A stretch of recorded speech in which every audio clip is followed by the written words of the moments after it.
Hi, everyone. Welcome back to Chicken Support Insight podcast, where we answer the questions backyard chicken keepers ask us every day. I'm here with Matt. Hello, Matt. Hello, guys. Hey, Courtney. Today, we're talking about some of the biggest summer cooling mistakes we hear every July. Most people are trying to do the right thing, but a few simple habits can make a big difference when temperatures start climbing. If you've ever wondered whether your flock is staying cool enough or if you're doing enough to prevent heat stress, this episode is for you.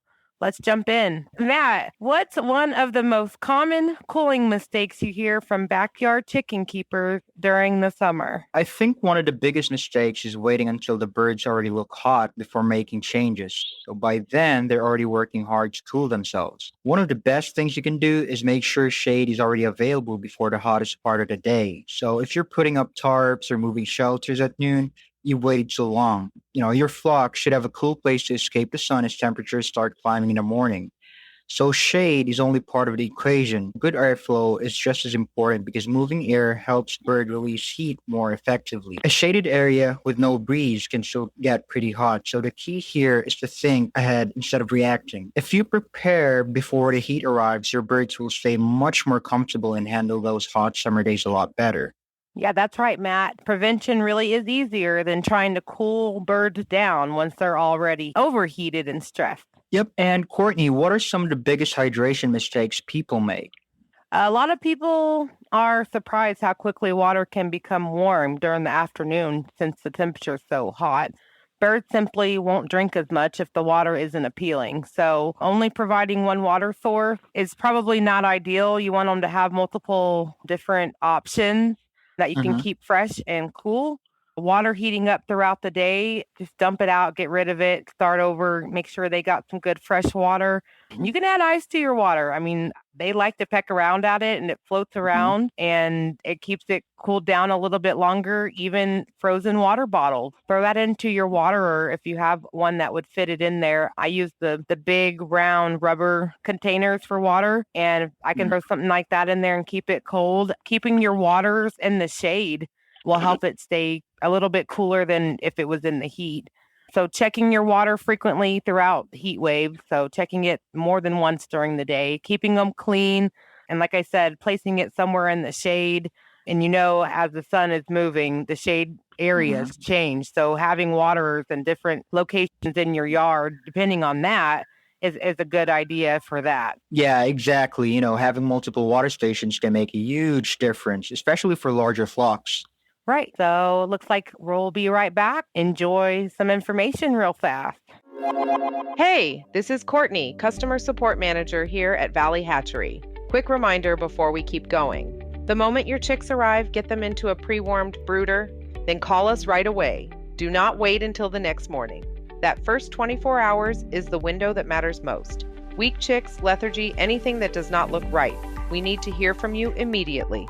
Our number is 1-800-652-7606. If we are assisting other customers, please leave a voicemail and we will get back to you as soon as possible. Valley Hatchery has been shipping NPIP certified day-old chicks since 2009. Our team has walked thousands of customers through their first delivery. We know exactly what your birds have been through to reach you, and we know how to help. Phone lines closed? Email us. Your message will not sit until Monday. We monitor email every single day, weekends included, anytime. Here is what every first-time mail order buyer needs to understand. Mail order chicks are not the same as locally hatched birds. They have traveled. They are tired.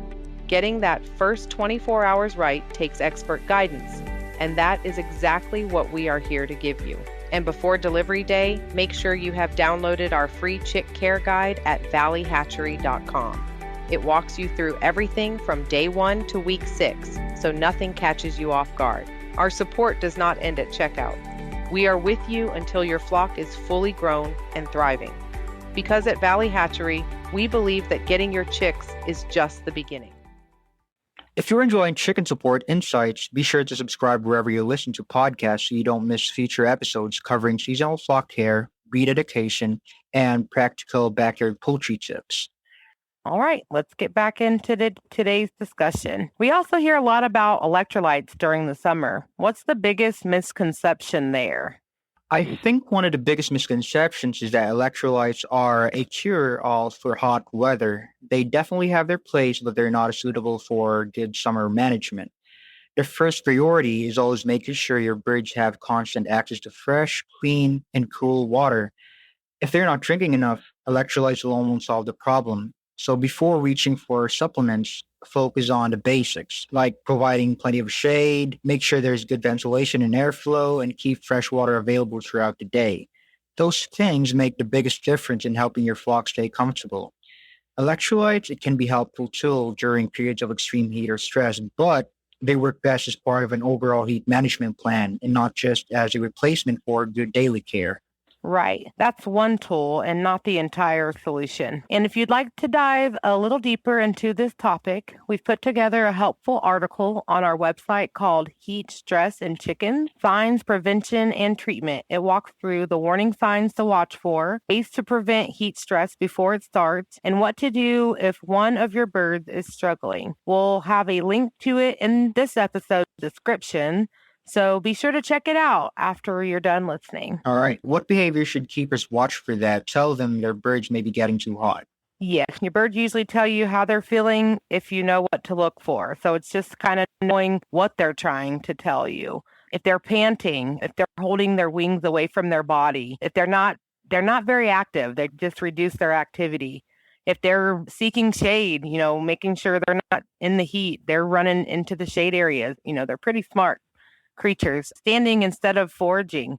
We know they like to forage, and if they're just standing around in the shade, that's a good sign. Watching for changes before the situation becomes serious. So if you notice a change, evaluate it and see if that's a problem so you can get to it early than waiting until it's too late. Yep, exactly. Learning normal behaviors makes unusual behavior much easier to recognize. Hopefully, today's conversation helped you avoid some of the most common summer mistakes before they become bigger problems. Small changes like planting your shade early, checking water more often, and paying attention to your flock's behavior can go a long way toward keeping birds comfortable during hot weather.